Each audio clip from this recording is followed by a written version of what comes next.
Hello, hello, hello. Welcome to Fempreneur True Confessions podcast. Hi, everyone. Welcome. I'm Laura, and I'm the owner of OTAA, which is Other Duties as Assigned. And we are an agency of virtual assistants, project managers, and we help businesses behind the scenes. Awesome. And I'm Angelique with Lady Powerhouse Solutions. And Laura and I do really similar things. Lady Powerhouse Solutions is a heart centered approach to offering project and event management to women entrepreneurs who are on fire and lighten up the world with their passion and drive. And we help them achieve their mission in the most authentic way possible through project and event management. So, normally, you would think we were competition, but Laura and I worked really well together, don't we? I just love our relationship. I do. We're like Yeah, I business do too. besties. It's Yeah. awesome. It is wonderful. And everyone, and we've talked about, we get questions and other things, and it really is. And there's a true authenticity to this. We know our strengths. We know what we're looking for. We know what our goals and visions are for our businesses.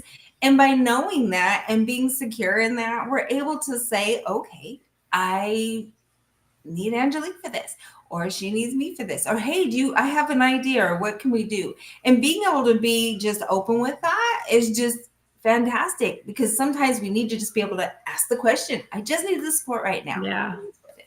So Yeah. And it's beautiful. sometimes it's just I just need to rant or vent or, um, you know, having someone that you can be honest with is really powerful and empowering. Yeah. Um, because, it takes a lot of energy to put up a facade and act like you're all that. Which is something we just don't do, but we don't necessarily either want to fall apart in front of our clients. So, Right. but to say that running your own business is stressless would be a lie, flat out lie. Absolutely. And one of my clients that has this thing. If you don't want to look at yourself and examine yourself and do some inner work, don't start a business. Yeah, because it immediately puts you into that journey. Yes, yes, It's it really hard. does. So that's kind of why we're here with the Mhm. podcast, right? Yeah. We're here to support women and be authentic in who we are. As we mentioned, we're non-compete. We are truly of an abundance mindset, and we're just here to support. Women need the support in business, um, and the freedom to and safety to be able to say, "Hey, this is what it really looked like." Those bright, shiny objects and stuff are wonderful for some, but not for all. So we're here for the others where that doesn't seem so great or doable, and Yeah. we're here to support that and be like, okay, we understand it was a little bit more of a struggle than what you Yeah, thought. Let's to get there. model it, to Yeah. model what it looks like, to normalize that, we struggle and Yeah. share the lessons we've learned. And Mhm. that's what we're here doing with the podcast. The goal is to build and grow the sisterhood that believes in that as well and is in alignment with that, along with the abundance mindset, Mhm. and just helping each other rise to our highest potential. Absolutely. Love it. Our guest today Yeah. just got a story. Oh, she's got a story, and we're so excited. So we're going to bring her on stage. Her name is Sara Im, and she grew up in Cambodia, where she overcame 4 years of captivity and mass genocide that claimed 2 million lives. That's three or one fourth of the Cambodian population. Through her own resilience and God's help, she escaped, fled to America, graduated college, and wrote an award winning book called How I Survived the Killing Fields. And now she speaks, coaches, and inspires others to have hope, courage, and a positive perspective in life. Her inspiring message has been heard at corporate events, conferences, churches, schools, TV, podcasts, radio, and more. She is the founder and director of Christian Professionals Network of Tampa Bay and the owner of Smart Healthy Living, a wellness business. In her spare time, she enjoys participating as a member of Women Speakers Association, Toastmasters International, and Better Living for Seniors.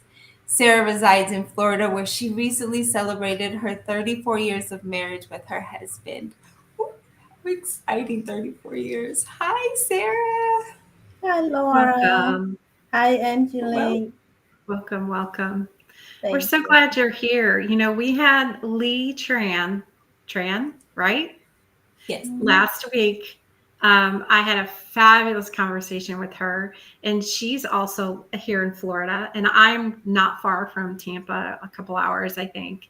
And we're getting together next month. I just love making these connections, and you guys have a podcast together, so we're kind of in the podcast community together, and just love that we're making these connections because Sarah introduced us to Lee. Yes, Yeah, she yeah. did. Wonderful. Um, Welcome. so we kind of touched on your story, Lee, but the the title today for the podcast is Leading with Exemplary Movement. And that was something that you put in your intake form when you uh, filled out all your information to be on the podcast. And it was an answer to the question of how you perceive leading through action, and that was your answer. And I was like, okay, we got to talk more about this. So tell us more about what that means to you, this leading through exemplary movement. Well, leading with through exemplary movement is that when you lead people, you want to be an example, a good example, good role model that people will follow you. It's not pushing people; it's pulling Mm, people. So the good role model is doing the right thing, doing the best possible so that people will follow you through that performance that you demonstrate you want your team to do to grow together. awesome. Uh, And you also mentioned what kind of supports your ability to move an exemplary movement. And you mentioned your belief in personal self care and a healthy lifestyle and how that's important to being a leader. Yes, yes. Being a leader, uh, you lead people through so many area of your life. So we don't just lead through power. You lead through example of how you take care of yourself, Mm, how you take care of your mental health and thinking, spiritual health. So all aspect of our life, that's personal self care. hmm So if we don't have wellness within us, we are not going to be energized. We are not going to be healthy. And who want to follow a sick leader? mm, exactly. Um, for, for as an example, for you, what does self care look like for you? I know for some people, it's maybe a bubble bath or just a walk outside or just playing with their dog. But what does that look for you, what does it look like? For me, personal self care including food and nutrition, including choosing the right food, choosing the right product to use on your body in your house, also including involved in activity, healthy activity that promote mental wellness. Hmm So when we participate in a group, we contribute to the wellness of the group. So being interactive with the group is also healthy because that's the healthy brain activity. hmm yeah. So instead of exercise alone in the house, we can go to do a group exercise. So that's at another level of wellness Yeah. because you get two things. You get your personal activity and also being part of the group is also another activity. And if you include the thinking part of it, how to think about this and that, That's also another level. So that's how I think about personal self care. It's taking care of ourselves through different level. What do you do as a group activity for yourself? What do you enjoy doing? Well, I enjoy the exercise class, just simple exercise, but it's getting boring if I do it myself alone in the house. But when I go to do it together with people, it's fun. It's more fun. Yeah. So Absolutely. doing yoga, that's another thing. I just stopped doing it. I wish I continued since I was graduate from college. I was introduced, I was introduced to yoga when I was in college, and then I know the benefit, but I didn't. I got too busy to do it, and now at my old age, I go back to revisit yoga again. I understand because I remember back in probably the 90s doing yoga with Kathy Smith, I think her name was, but or Denise Austin, somebody. And I too wish I kept up with that. I think my body would be in better shape physically. Mhm. And I could have sworn somebody said, take better care of yourself. And I was just like, I'm good. I'm good. I'm fine. Um, and I don't know why we don't listen, but I wish I had. And um, I back in let's see the 2000s, I was introduced to Zumba and fell in love, and Mhm. absolutely loved going to Zumba classes. I took the course to be an instructor and certified as an instructor, and um, it was just I just loved it. I absolutely loved doing it. I can't do it anymore because of limitations. Let's just put it that way. But um, I agree with you when we do something that's just for us as individuals versus for others. That defines self care for me. Mhm. It's not about what you do as much as it is your intention behind it, Mhm. um, and um, and what you're expecting in the outcome. Yeah. So I think because I feel like self care is in everything we do, right? Yes. It's like you said, it even comes down to the products that you surround yourself with that Mhm. maybe we didn't realize were toxic or affecting us in one way or another, allergies, whatever. And Mhm. so, I think it is the intention that defines what is self care for me, anyway. What about you, Laura? Um, for me, couple of things. Self care. I see it as my time, my quiet time, to where I'm doing more of my creative, artsy stuff, or in meditation, learning. For me, self care is the quiet time I get. Hmm. With the ADHD and with other things in my brain never really being able to shut off. If I can get to a moment where I can get some kind of quiet and be in that activity, I will do that. So whether it's physical, going to take a walk, or playing with the dogs, which I do, or it really is just sitting down in a quiet corner of the house doing art, or I do neuro drawings and things like that. So it's just taking that time and meditating and things. So I see that as my self care. And again, family time for us is also big. So coming off the phones, just hanging out, spending some time, whatever we're doing, at least in presence of each other. So, Over the past 2 or 3 years, since 2021, I've gotten so accustomed to being alone, and I love it. I don't hate it.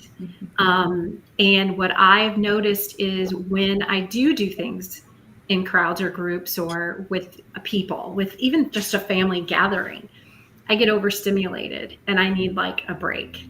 Like I, I've, I've gotten so comfortable with being in the quiet without any noise Mm. that I feel like it's kind of desensitized but resensitized. I don't know how to explain it other Yeah. than I don't feel like I'm extra sensitive, but at the time, but afterwards, when I'm home alone again, I feel like, this sense of relief, Mm-hmm. right? Oh, that's done. I enjoyed it while it was happening.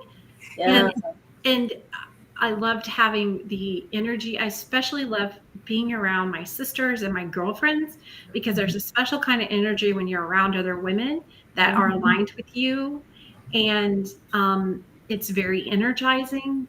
And but at the same time, it also pulls energy from you, like you're sharing energy, right? Yeah. And so then when I get back home alone, it's like, or I get even just get into a room by myself, right? Like if Mm-hmm. I'm staying with family and I'm in my room by myself, it's like, you Yeah. know, Yeah. Yeah. um, and I can only imagine if you are stuck in this situation where you can't be alone, right? Similar Yeah. to Sarah, what you went through, where you're almost constantly with other people and surrounded by a lot of really negative impact, Mm-hmm. and how that can shape you. I mean, if I'm just in an energetic situation with positive people, I can't even imagine what it would be to be stuck around. I mean, I can because I've been there, but in a much smaller scale than you went through. Um, so you had mentioned one of the most challenging things that you've ever faced that brought about significant change in your life was your experience being caught in captivity in communist regime in Cambodia. So I do want you to talk a little bit about that and share whatever you feel led to share for our audience. Sure. Yeah, it's unforgettable experience. It happened a long time ago, but it's still fresh in my mind. Back in 1975, I was 21 years old and I was in college at that time. And I attend college that is far away from home. I'm sure you can identify with that. I left I left my hometown and my family behind and went to the capital city for college. And while I was away from family, this amazing this horrible thing happened to Cambodia when the communist Khmer Rouge regime took over our country. They came in with military takeover, with the truck, with all the war equipment and the soldier with the big gun on the shoulder. They march in. It was very scary. I bet. Yeah. They immediately shut down the whole country and they evacuate people. They don't want anybody to live in the city anymore. So immediately I was thinking about my family. I want to go home, but they shut down everything, including the bus line, including the airplane. So I cannot even go home. I cannot even call. There was no phone call anymore. So I was desperately separated from my loving family. Hmm.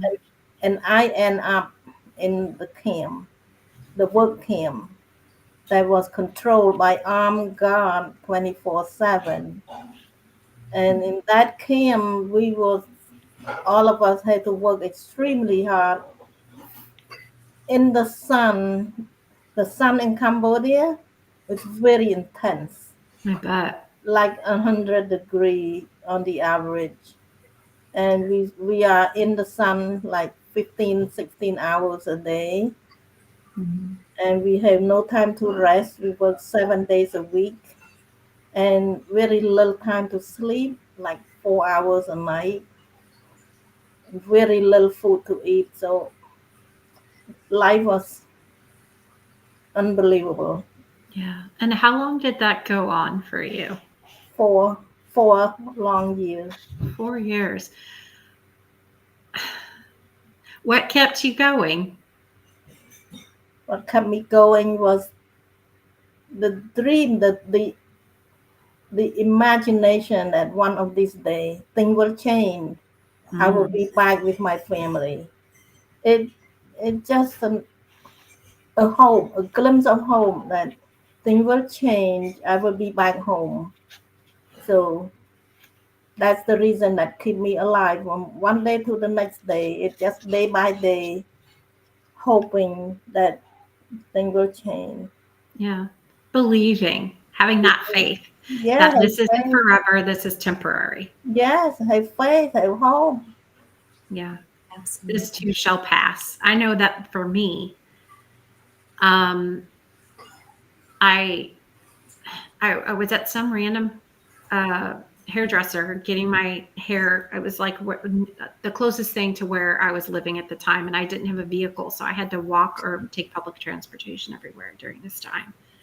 And also about 4 years, and it was just so I just picked the closest place, right? And I went there, and this woman, this young girl, had this too tattooed on her inside of her wrist, shall pass on the other one.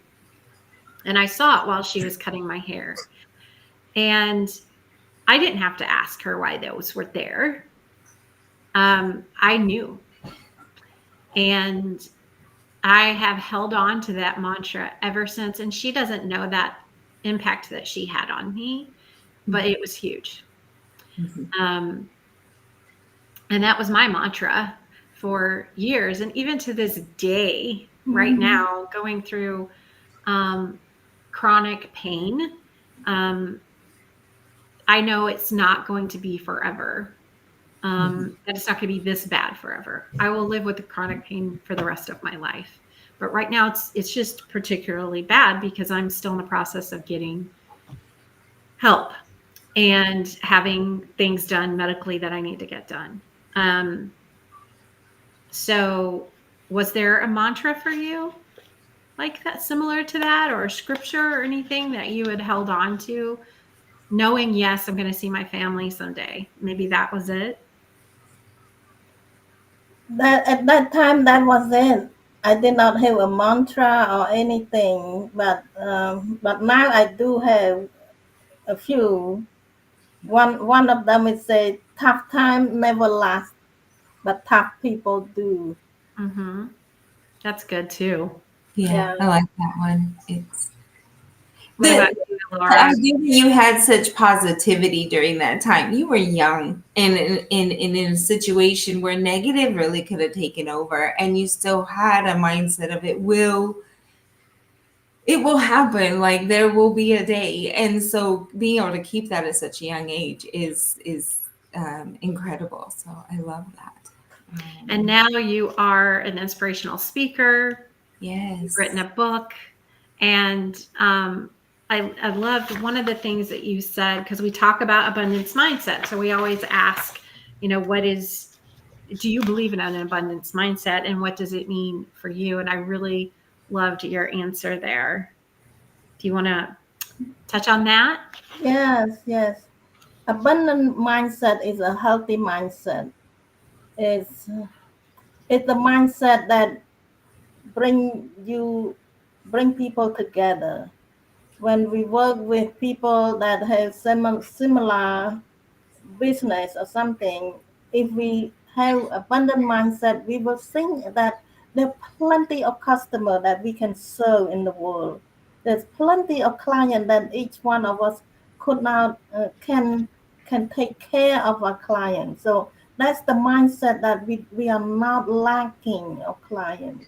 We are not competing with one another. We come from a point of collaboration, cooperation. So that's what I think about the abundant mindset. Yeah, Mhm. Yeah. that's awesome. I love that. And if there were one thing that you could share with your younger self, and I know this is a common question that people get, but I think that it's still relevant and important.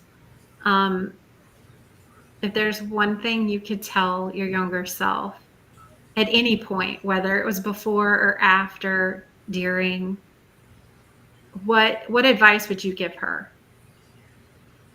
What advice is doing everything in love.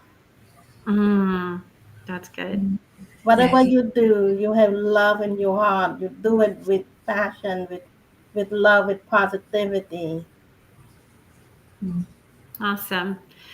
So Sarah has a Laura. Do you want to do the her offer, and then I'll introduce the next guest, or do you want to do it the other way around?